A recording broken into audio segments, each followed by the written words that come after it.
आज दुनिया की मशहूर शिक्षा है। मुझे नहीं पता कि ये मुंबई में कितनी मशहूर है, पर पश्चिम में ये चीज़ें बहुत मशहूर हो गई हैं। कोई आपसे कहता है इस पल में जियो, कोई आपसे कहता है बस छोड़ दो सब ठीक हो जाएगा।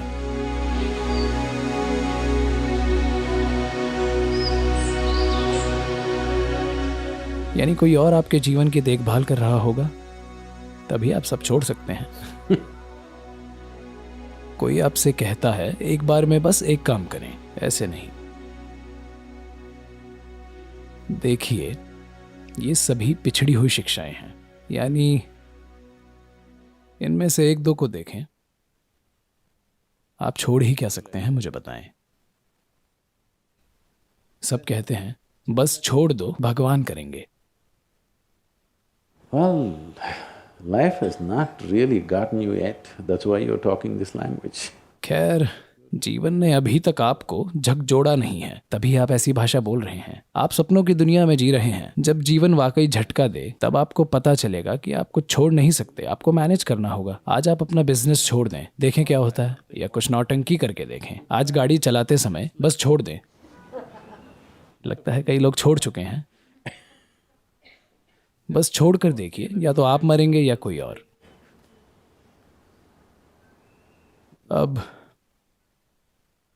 ये लोकप्रिय शिक्षाएं जो दुर्भाग्य से लोकप्रिय हो गई हैं, इन्होंने मानवता को बड़े पैमाने पर बिगाड़ा है।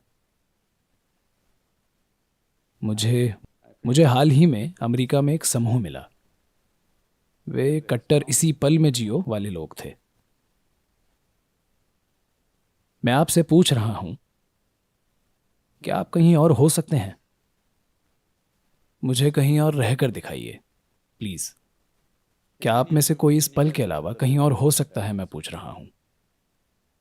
आप हो सकते हैं? क्या आप अभी यहां के अलावा कहीं और हो सकते हैं? नहीं? फिर आपको ऐसी शिक्षा क्यों चाहिए? वे आपको बताने की कोशिश कर रहे हैं कि बीते हुए या आने वाले कल के बारे में मत सोचिए। ऐसा होगा अगर हम आपका आधा दिमाग निकाल दें। अगर मैं आपका आधा दिमाग निकाल दूं, तो आप बीते हुए या आने वाले कल के बारे में सोच पाएंगे? बस इस पल में जियो। ये हो रहा है क्योंकि लोगों को एक जगह चैन से बैठना भी नहीं आता, ठीक है?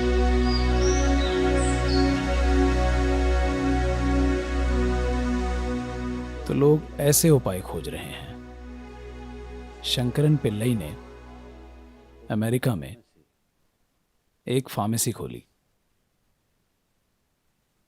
और एक दिन उसे कोई काम था, कोई छोटा काम जो उसे करना था। तो उसने अपने किशोर बेटे से कहा, प्लीज 1 घंटे के लिए दुकान की देखभाल करो, मैं आता हूं। लड़के ने कहा, कोई बात नहीं डैड। तो वो बाहर गया। 1 घंटे बाद वो वापस आया। जब वो वापस आया तो दुकान के सामने एक आदमी था जो खंबे को गले लगाकर खड़ा था। उसकी आंखों की पुतलियां ऊपर चढ़ रही थीं और वो बिल्कुल पागल लग रहा था। शंकरन ने उसे देखा कि वो आदमी दुकान में जाना चाहता है या दुकान से आ रहा है, कुछ पता नहीं। तो उसने उसे देखा और अंदर जाकर अपने बेटे से पूछा, वो आदमी कौन है जो इस तरह खंबे को गले लगा रहा है? क्या वो हमारा कस्टमर है? लड़के ने कहा, हाँ डैड, वो हमारा कस्टमर है। तुमने उसे क्या दिया? ओह, उसे काली खांसी थी, तो मैंने उसे जुलाब की दवाई दी और उसे यहीं पर गोलियां खिला दी, सारी गोलियां। उसने कहा, क्या काली खांसी के लिए तुमने उसे जुलाब की दवाई दी? क्यों? अरे डैड, उसे देखिए, क्या अब उसमें खांसने की हिम्मत है?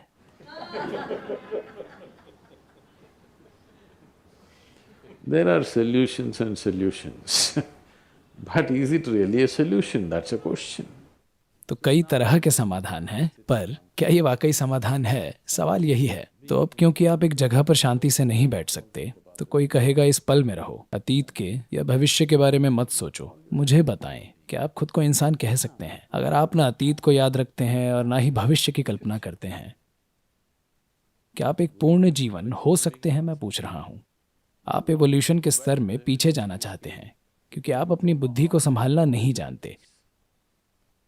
यही मनुष्य की सबसे बड़ी समस्या है। उनकी बस यही समस्या है। आप इसे हजारों नाम दे सकते हैं। But the only problem is you do not know how to handle your own intelligence, isn't it? पर इकलौती समस्या ये है कि आप अपनी बुद्धि संभालना नहीं जानते, है ना? आप देखेंगे अगर हम आपका आधा दिमाग निकाल दें तो आप शांत हो जाएंगे, हाँ या ना? पर मैं पूछ रहा हूँ, क्या ये कोई समाधान है? क्या ये कोई उपाय है कि आपका आधा दिमाग निकाल दिया जाए, यानी मुड़कर अतीत में देखने और भविष्य में देखने की आपकी क्षमता को ही निकाल देना? अगर आप ये क्षमता हटा दें तो शायद आप शांत हो जाएंगे, पर इससे क्या हासिल होगा? मुझे पता है कि आज कई लोग ये बातें कर रहे हैं। शांत होना या मन की शांति ही आपके जीवन का परम लक्ष्य है। यहाँ तक कि ये नाम के आध्यात्मिक शिक्षक और लीडर्स भी कह रहे हैं, मन की शांति ही परम लक्ष्य है। आप अपना दिमाग लगाइए और बताइए, क्या आप आज रात खाने का मजा ले सकते हैं?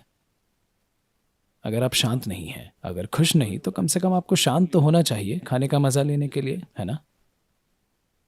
क्या आप घर ड्राइव करने का मजा ले सकते हैं अगर आप शांत नहीं हैं? क्या आप अपने आसपास के लोगों का या फिर अपने काम का आनंद ले सकते हैं अगर आप शांत नहीं हैं? मैं पूछ रहा हूं। अगर आप खुश या आनंदित नहीं हैं तो आप कम से कम शांत तो हो, है ना? तो मैं आपसे पूछ रहा हूं, क्या यह जीवन की बुनियादी जरूरत है या ये जीवन का परम लक्ष्य है? ये सबसे बुनियादी जरूरत है। पर अब लोग शांति को स्वर्ग भेज रहे हैं, कह रहे हैं शांति जीवन का परम लक्ष्य है। ऐसे लोगों को कब्र में ही शांति मिलेगी।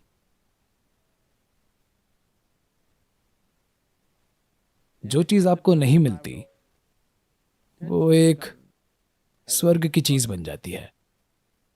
आज आप शांति कहें तो लोग कहते हैं दिव्य शांति। आप प्रेम कहें तो लोग कहते हैं दिव्य प्रेम।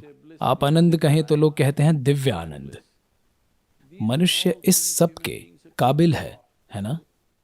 शांत रहना, खुश रहना, प्रेममय होना, आनंदित होना, ये सभी इंसानी गुण हैं, हाँ या ना? अगर आप चाहें तो आप शांत हो सकते हैं, आप प्रेमपूर्ण और आनंदित हो सकते हैं, पर इन सभी चीजों को स्वर्ग में एक्सपोर्ट किया जा चुका है। तो इन सभी शिक्षाओं के कारण ये सरल पहलू जटिल हो गए हैं। मैं कह रहा हूं, शिक्षा चाहे कहीं से भी आए, चाहे वो मेरी शिक्षा हो या किसी और की, उसे एक तरफ रख दीजिए। बस अपनी बुद्धि लगाएं। आप मेरी बुद्धि नहीं लगा सकते, ठीक है? आप शायद मेरे ज्ञान का इस्तेमाल कर सकते हैं, पर आप मेरी नहीं, सिर्फ अपनी बुद्धि लगा सकते हैं। तो अपनी बुद्धि के साथ प्रयोग करें। अगर ये मददगार हो तो करते रहिए, अगर मददगार ना हो तो इसे कल सुबह छोड़ दें। इसे एक और दिन जारी रखने की जरूरत नहीं है, पर पहले ये तय कीजिए, आप सांत्वना खोज रहे हैं या समाधान खोज रहे हैं? अगर आप सांत्वना खोज रहे हैं तो किसी भी चीज में विश्वास करें, यह काम करेगा, समझे? मान लीजिए कि जीवन का स्रोत इस बल्ब में है और हर दिन ऐसा कीजिए, यह काम करेगा। आप जो कर रहे हैं वो बस एक सस्ता मनोरोग इलाज है। Yes, you're trying to manage your psychological space with something, using an anchor outside. हाँ, आप बाहर से मदद लेकर अपनी मानसिक हलचल को मैनेज करने की कोशिश कर रहे हैं। ये ठीक है, मैं ये नहीं कह रहा कि ये गलत है। अगर आपको जरूरत है तो आप ऐसा कर सकते हैं, पर अगर ये आपकी जरूरत नहीं है, अगर आप जीवन का परम समाधान चाहते हैं, तो आपको किसी और चीज की जरूरत है जो ऐसी लोकप्रिय शिक्षाओं से नहीं मिलेगा। आपको जीवन के एक आयाम से दूसरे आयाम में ले जाने के लिए एक शक्तिशाली बल की जरूरत है। तो जब ऐसी जरूरत महसूस हो, जब ऐसी तड़प हो, तभी आपको अध्यात्म की तलाश करनी चाहिए, वरना बस बस कुछ कर लीजिए, पहाड़ पर चढ़ जाइए, ये काम करेगा, मैं बता रहा हूँ। आपका आत्मविश्वास बढ़ जाएगा। हाँ, पहाड़ पर चढ़ें, समुद्र में तैरें, ये सब चीज़ें आपके आत्मविश्वास को मजबूत बनाएंगी। या किसी चीज़ में विश्वास करें, पर आप हासिल क्या करना चाहते हैं, आपकी ज़रूरत क्या है, ये आपको ही देखना होगा। क्या आपको परम तत्व जानना है, या आप सिर्फ अपने मानसिक नाटक को मैनेज करने की कोशिश में हैं? सबसे पहले आपको ये फ़र्क करना होगा। पर आपके मानसिक नाटक को सिर्फ अंदर से ही मैनेज किया जा सकता है। शायद आप मानते हो कि आप बाहर से मदद ले रहे हैं, पर वाकई आप सिर्फ भीतर से ही मैनेज कर सकते हैं, क्योंकि ये वो भूत है जिसे आप बनाते हैं। आप इसे बाहर से नहीं मार सकते।